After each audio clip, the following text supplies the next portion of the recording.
Radio activity unit 4 का second topic radio एक्टिवता में आज हम पढ़ेंगे डिटेक्शन ऑफ रेडियो एक्टिविटी। रेडियो एक्टिवता की पहचान कैसे की जा सकती है। कई सारे मेथड होते हैं। विद्युत दर्शी विधि, अभ्रकोष्ठ विधि, बूंद बूंद कोष्ठ विधि, प्रस्फुरन गणित्र विधि, गीगर मूलर काउंटर विधि। ऐसे कई मेथड होते हैं। हम यहाँ पर मेनली 2 मेथड के बारे में डिस्कस करेंगे। इन सारे मेथड में से हम 2 मेथड को यहाँ डिस्कस करेंगे।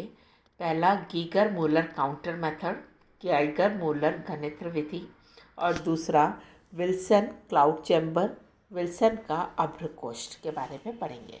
सबसे पहले हम देखेंगे गीगर मूलर काउंटर से इसे कैसे ज्ञात किया जाता है। ये जो डायग्राम है ये गीगर मूलर काउंटर को बताता है। यहाँ पर ये जो C है हमारे पास, ये C जो है ये C तांबे या निकिल का बना हुआ एक सिलेंडर है। किसका सिलेंडर है बच्चों, नोट करते जाना। किसका सिलेंडर है? तांबे या निकिल, कॉपर या निकिल का सिलेंडर C है।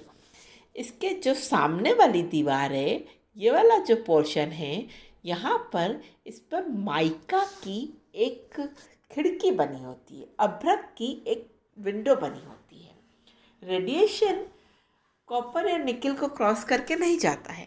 रेडिएशन को एज सच पास करने के लिए हम एक विंडो बनाते हैं और उस विंडो पर क्या कवर करके रखते हैं?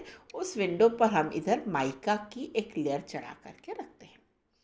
ये जो चैम्बर है, इस चैम्बर में हम क्या भरा हुआ है?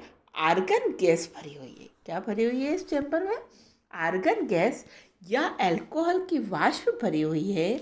हम ये कहना चाहते हैं कि आर्गन गैस और अल्कोहल की वाष्प क्यों लेते हैं? दे आर इजीली आयोनाइजेबल, आसानी से आयनित होने वाली कोई भी गैस ले सकते हैं। आर्गन और अल्कोहल वाष्प आसानी से आयनीकृत हो जाती है, इसलिए हम इसे ले लेते हैं। राइट। इस सिलेंडर के अंदर सेंटर में इधर एक वायर है। ये वायर W टंगस्टन का वायर है।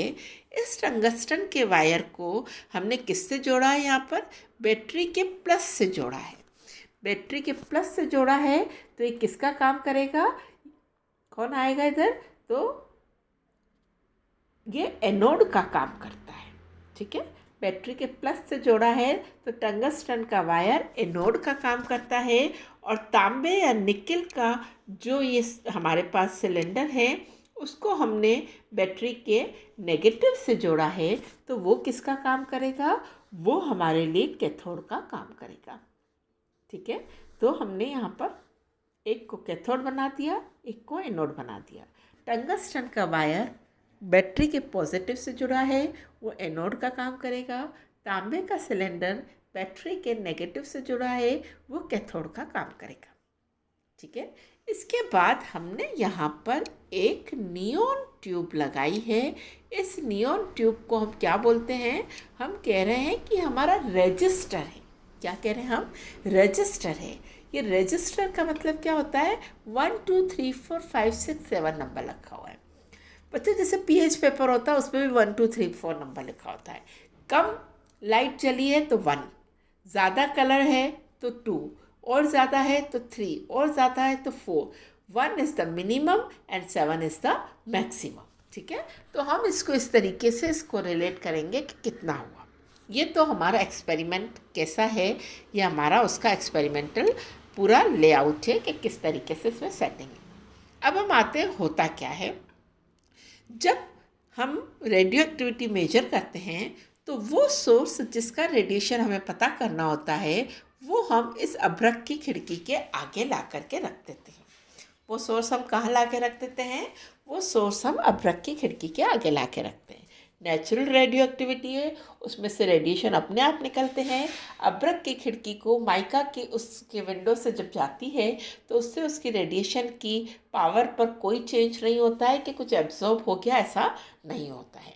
जब यह रेडिएशन इस चैम्बर के अंदर जाती है तो यहाँ आसानी से आयनीकृत होने वाली गैसें हैं। हमने क्या कहा था, हमारी अल्फ़ा बीटा और गामा रेडिएशन में आयनाइजेशन की पावर होती है, वो इस गैस को आयनीकृत कर देगी। पॉजिटिव और नेगेटिव चार्ज आयंस बनेंगे, वो कैथोड और एनोड की तरफ जाएंगे, और जब ये इधर जाएंगे तो ये बैटरी से जुड़ने के बाद हमने इसको किससे जोड़ रखा है, हमारे रजिस्टर से जोड़ रखा है। यानी ये जितना ज़्यादा आयनाइजेशन होगा उतनी ज़्यादा करंट बनेगी, तो उतना ज़्यादा यहाँ पर रिकॉर्ड होगा। अगर कम करंट बनी है तो 1 नंबर का बल्ब लगेगा, अगर ज़्यादा करंट बनी है तो 2 नंबर का, यानी मिनिमम 1 का होगा, मैक्सिमम 7 का होगा। तो हमें रजिस्टर बता देता है कि हमारी कितनी रेडिएशन बनी है, हमारा कितना इसमें रेडिएशन है। तो हमारा पहला मेथड है गीगर मोलर काउंटर मेथड, और वाइडली यूज़ यही मेथड होता है, इसी से हम मेजरमेंट किया जाता है। दूसरा मेथड हमारे पास है Wilson cloud chamber.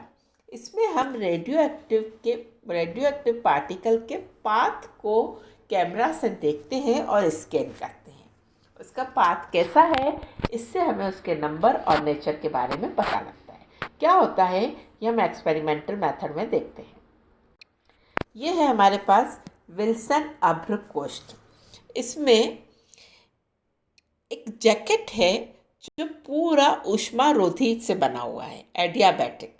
No heat can absorb और emit out of the system. ठीक है, जैसे हमारा थर्मस फ्लास्क होता है जिसमें से हीट ना अंदर आती है ना बाहर जाती है, इस तरीके से पूरा जैकेट बना हुआ है। अगेन जैसे पहले था, यहाँ पर भी एक माइका की विंडो है जिसके आगे हम सोर्स ऑफ रेडिएशन रखेंगे। इसमें एक पिस्टन लगा हुआ है, ये हमारा है पिस्टन, जिसे हम ऊपर नीचे कर सकते हैं। ओके, अगेन यहाँ पर भी क्या भरा जाता है, यहाँ पर भरा जाता है air saturated with water vapour. बच्चों क्लियर कट नोट करना, air saturated with water vapour but free from dust particle. ठीक है, एयर के अंदर वाटर वेपर है लेकिन डस्ट पार्टिकल नहीं है। डस्ट पार्टिकल होते हैं तो वाटर वेपर उस पर कंडेंस होकर के ड्रॉपलेट बना लेती है। जब तक कोई पार्टिकल नहीं है तब तक वेपर सेचुरेशन होते हुए भी कंडेंस नहीं हो सकती है।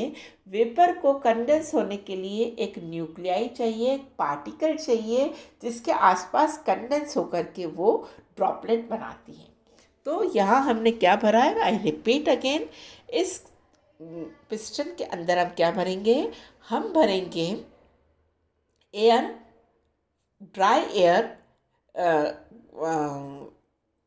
Pure air free from dust particle but saturated with water vapour. Okay, not dry air बच्चों, pure air free from dust particle but saturated with water vapour.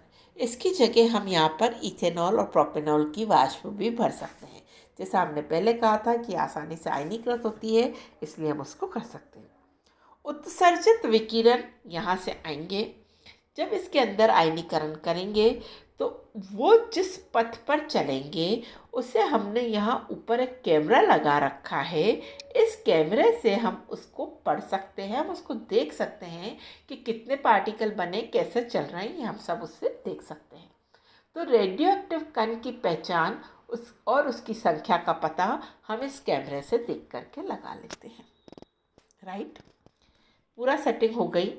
फिर हमने यहाँ पर हमारा सोर्स ला के रखा, सोर्स से रेडिएशन आएगा, इससे पास होगा। जितना ज़्यादा रेडिएशन आएगा उतना ज़्यादा आयनाइजेशन होगा, जितना ज़्यादा आयनाइजेशन होगा उतने ज़्यादा पार्टिकल हमें कैमरे से दिखते हुए दिखेंगे, और अगर कम होगा तो कम दिखेगा। तो इससे हमें पता लग जाता है कि कितनी रेडियो एक्टिव रेज आ रही है। दूसरी बात, यहाँ हम अल्फ़ा और बीटा पार्टिकल में भी डिस्टिंग्विश कर सकते हैं। कैसे? हमने क्या कहा था, अल्फ़ा का आयनाइजेशन सबसे ज़्यादा होती है, अल्फ़ा की आयनाइजेशन पावर सबसे ज़्यादा होती है, बीटा की उससे कम होती है और गामा की उससे कम होती है। तो सबसे ज़्यादा आयनाइजेशन कौन करेगा, अल्फ़ा, उससे कम कौन करेगा, बीटा। गामा को हम इससे नहीं मेजर कर पाते हैं because of very low ionisation, no path is formed by gamma particle. तो मेनली विल्सन क्लाउड चैम्बर जो है हम अल्फ़ा और बीटा पार्टिकल को पढ़ने के लिए करते हैं। अल्फ़ा जिसका आयनाइजेशन ज़्यादा होता है उससे जो पाथ बनता है, हम ये क्या कह रहे हैं, ये वाला पाथ किसका बता रखा है हमने, ये अल्फ़ा का पाथ बता रखा है। ये छोटे पाथ होते हैं और स्ट्रेट पाथ होते हैं, शॉर्ट एंड स्ट्रेट और इक्वल लेंथ के होते हैं, तो अल्फ़ा पार्टिकल है। अगर वो बड़े पाथ है, सिक्सैक है, लंबे हैं और एक ही लंबाई के नहीं हैं, तो वो बीटा पार्टिकल, और कोई नहीं बना तो गामा पार्टिकल, गामा रे से। ओके, तो इससे हमें टाइप ऑफ रेडिएशन भी पता लग जाता है और इससे हमें नंबर भी पता लग जाता है।